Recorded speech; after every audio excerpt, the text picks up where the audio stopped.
सरळ आणि सोपी अशी हे बघा चीज पिझ्झा नॅचो करणार। अरे कहना क्या चाहते हो? कशा आहात तुम्ही? मी प्रेरणा आजीच्या गोष्टीच्या चॅनलवर तुमचे सहर्ष स्वागत असो। आज की नाही मी काय करायचं माहितीये का, नॅचोज खातात ना सर्व मुलं वगैरे खातात, माझ्या मुलाला खूपच आवडतं, तर ते मी आज करणार आहे चीज नॅचोज। तर चला त्याला काय काय घ्यायचं ते पाहूया। चीज नॅचो साठी लागणार बघा पेरी पेरी, ऑरेगनो आणि रेड चिल्ली, नंतर तसाच मैदा, हळद, हिंग, नंतर हा चीज आहे हे किसून घेतलेला आहे ते घालायचे आपल्याला, मीठ, लाल तिखट आणि धना पावडर एवढी वस्तू लागणार आहे, आणि त्याला लागणारं पाणी आणि तळायला तेल।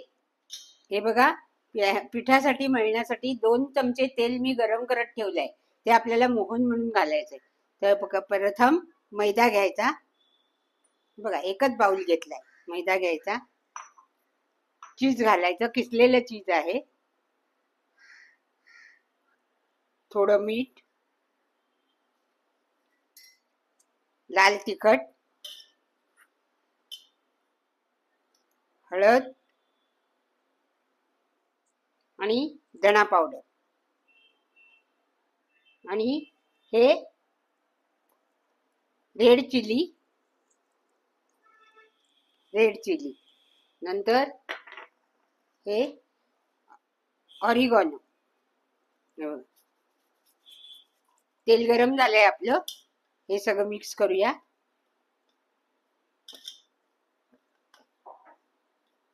नंतर तेल घालूया, थोडं पाणी घालून मळूया, जास्त सैल नाही जास्त घट्ट नाही, असं छान पोळीसारखं आपण मळायचं। काय एवढं झालंय, चांगलं मळून ठेवते आणि 5 मिनिटं ठेवून देऊया मळून, आणि मग थोडं तेल लावते हाताला म्हणजे आणि पिठाला पण, म्हणजे हे बघा सगळं एकजीव होईल। झालेलं आहे, आता मी तुम्हाला मळून दाखवते आणि नॅचोज करून दाखवते। नॅचोज एक गोळा घ्यायचा,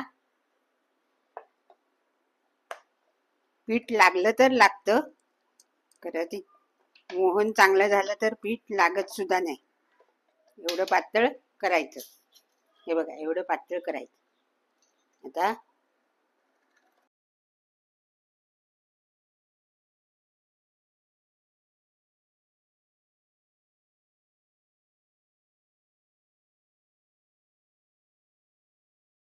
तेल तापले आहे, आता आपण एक एक घालूया। तेल तापलेले आहे, हे बघा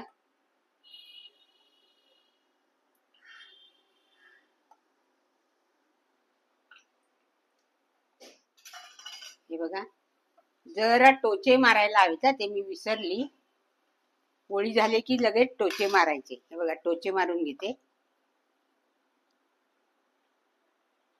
म्हणजे जास्त फुगणार नाही।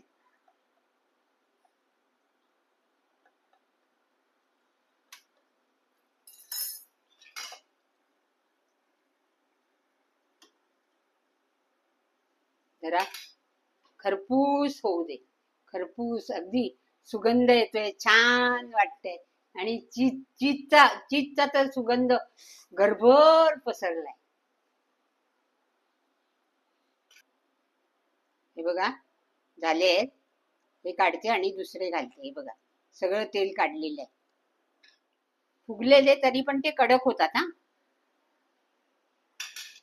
आता मी प्लेटिंग करून दाखवते। हे बघा आपले चीज नॅचोज तयार आहेत। आता आपण याच्यावरती थोडा पेरी पेरी मसाला घालूया आणि खायला घेऊया, या तुम्ही पण खायला। हे बघा चीज नॅचोज तयार, या खायला। आणि काय असतं, घरच्या घरी ज्या आपल्याकडे पदार्थ असतात ना, काही वस्तू असतात त्यापासून बनवून घेतलेलं हे अगदी सरळ आणि सोपं आहे। तुम्ही माझा व्हिडिओ तर पाहिलाच असेल, बाहेरच्या गोष्टीमध्ये प्रिझर्वेटिव्ह खूप असतं. त्याच्यापेक्षा घरी केलेले बरे. कोणी पाहुणे आले, कोणी पार्टी असेल तर हे आपल्याला पटकन करता येतं. तुम्ही पण करून बघा आणि केल्यावरती मला कमेंट्स करून सांगा. माझ्या व्हिडिओला लाईक करा, शेअर करा आणि सबस्क्राईब करा आणि कमेंट्स करायला विसरू नका. बाय.